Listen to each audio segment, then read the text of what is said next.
Hello, Marvel fans. Welcome to episode of Marvel Talk with your hosts, Nick and Chris. And tonight we are going to be reviewing episodes 2 and 3 of Skrull: The Secret Invasion. That is correct. I'm just gonna leave my hand like this, cool style. But yes, I've been, like I said, I've been sick with the flu, and we weren't able to do anything. But we do videos Fridays and Sundays, so here we are. We're gonna talk about it. We're gonna talk about the 2 episodes. Tell us what we like. Now remember, for these little reviews that we do, we still keep it a 1 out of 5. So Yes. yeah, so Christopher will start by the talking, and usually I do a lot of the talking, but I'm going to let my boy here do the talking, but I will add the details and little things. So without further ado, Christopher, the floor is yours. Okay, so episode 2. So we all know in the beginning, where in 1997, Fury's recruiting like a lot of the Skrulls refugees, even the young Gravik. Yes. And he promised them as a new planet. Then eventually Talos reveals to Fury that 1 million Skrulls are living on Earth, actually. They have been for years since then. Yep. Especially during the blimp. And so Gravik apparently meets with a Skrull council, and he gives a majority of their support to lead the Skrulls into a new war. Meanwhile, he's a horrible leader. He does kill Skrulls that end up betraying him, which we see throughout the thing. Yes, which we'll get to later on yes, with episode 3. And so, and apparently, Councilwoman Shirley Sager contacts Talos to arrange a meeting between him and Gravik. But then in London, Fury meets with James Rhodes and to explain the situation, but Rhodes discharges Fury and blames him for everything. Who we believe is a Super Skrull. He could be a Super Skrull. Yeah, possibly underneath all that. And apparently I believe this lady actually interrogates an imprisoned rebel who reveals that Gravik is building a machine capable of strengthening the Skrulls. And apparently Gia discovers that the rebels are experimenting with power DNA before accompanying Gravik to kill that rebel that was being interrogated, which is supposed to lead to the Super Skrull. Yes.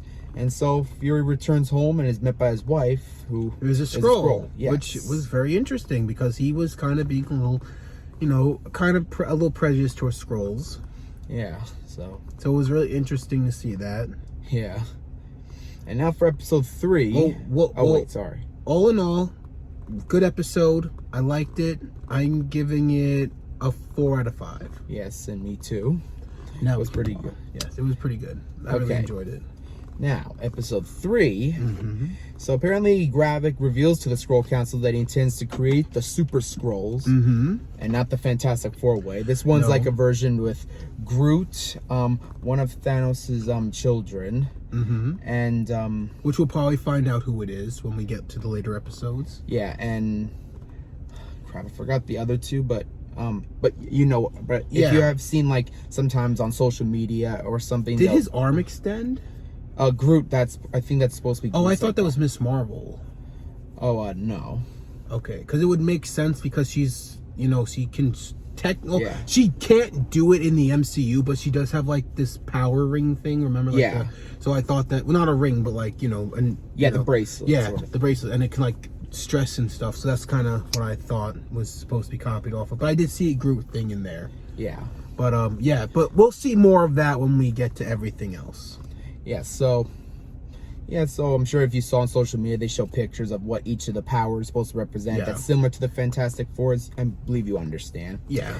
Anyway, so then he apparently has the Royal Navy infiltrated so he can launch missiles at an aircraft. Yeah. And then Gravik meets with Talos to negotiate a parlor, but apparently it doesn't go as well at all. It does not go well. A bunch of Skrull, he basically shows that he has the whole Skrull army under his control. Especially when he was about to attack him, people that you thought were normal people just jumped up and was like, nope. Yep, and they all look just like him. Yeah, it's a whole cool thing that he has them all around his fingers. Yep. He's got the entire Skrull people all wrapped around that finger. And he gives me Killmonger vibes. Yep. And I have to say, it's not bad. Killmonger, we talked about this. Yes. We know why he's a horrible villain and everything like that. But this is what he should have been. Yeah. And I like that they're adding that into that with him. So it's like, it's nice to see. Yep. And so apparently, and he actually threatens to kill Gia, actually. Yeah. But, and while actually during all that, she secretly is sending Tails information about the attack. And so even though despite that Fury was angry at Talos for allowing so many Skrulls here, he ends up asking for his help to, like, stop what Gravik was doing. To the point where he begs Nick Fury to say, "Help me, I'm your only hope." Yes. And he does do that. Yep.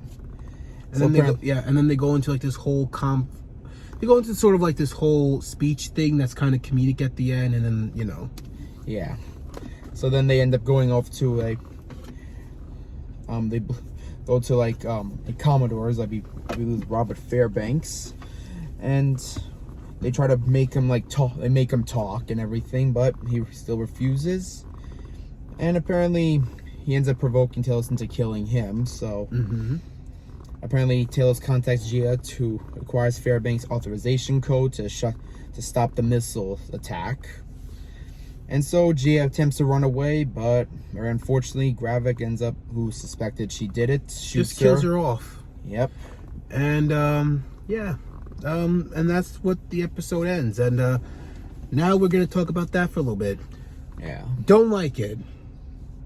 They did this so fast, and she's supposed to be like a main character, right? Yeah. And they just cut her off, like right now, and that's just, I don't like it. That was like the worst thing that the show has done so far, and I just don't agree with it.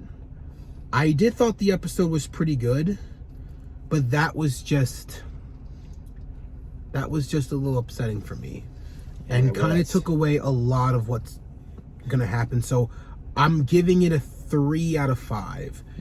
It was doing well, and then it just kind of went into this so I'm giving it a 3 out of 5. Yeah. As a matter of fact, I even had this friend I talked to on Instagram, and he even says he was very upset by this loss too.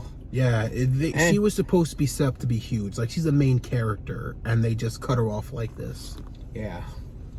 And now it's like, even told me now he's even waiting for Gravik to be finished, like to end up defeating everything. Yeah. He even said, and I quote, an asshole, actually. That is a good quote, I guess you can say. But yeah, that's really it. So yes, episode 2 was a 4 out of 5, and episode 3 is a 3 out of 5. And it's funny because it's the 3rd episode. Yeah, I just realized that. But yeah, how many episodes are there supposed to be? Like 6? 6. Yeah. So we're like halfway there, actually. Pretty much. It's going good, but now it's going into this, and I'm getting a little worried. But so far, it's been pretty good, and I've been enjoying the show. I think it's been pretty good. I won't say it's the best. So far, it's not the best show. Well, yeah. But I am enjoying it. Yeah, obviously not the best, but it's good. Yeah, we'll have to just keep waiting and seeing. We got a few more episodes left before we can conjure up everything and really give our thoughts on the show. But yeah, we want to thank you guys so much for watching.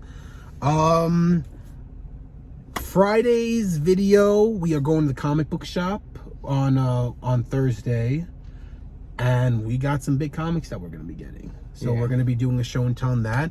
Friday, we're going to probably do a comic review. We'll probably make a video. Yeah, we'll probably do the Gwen Stacy thing. Yeah.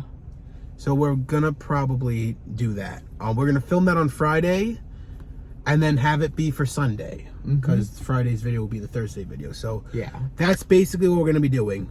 Friday's video will take place on Thursday, which means you'll see sun and everything. And then Friday, and then like we'll film it on Friday, and then Sunday will be the review of Turning Point and Goblin's Last Stand. Yes. And we can't wait for that. And we hope you guys are excited for that too. And with that being said, we hope you have a great rest of your night. It's a beautiful Sunday night. It's been hot as rickety dookity doo. I just came up with a word right there. But yes, we hope you have a great rest of the night. Stay safe out there in this heat, and Excelsior. Enough said.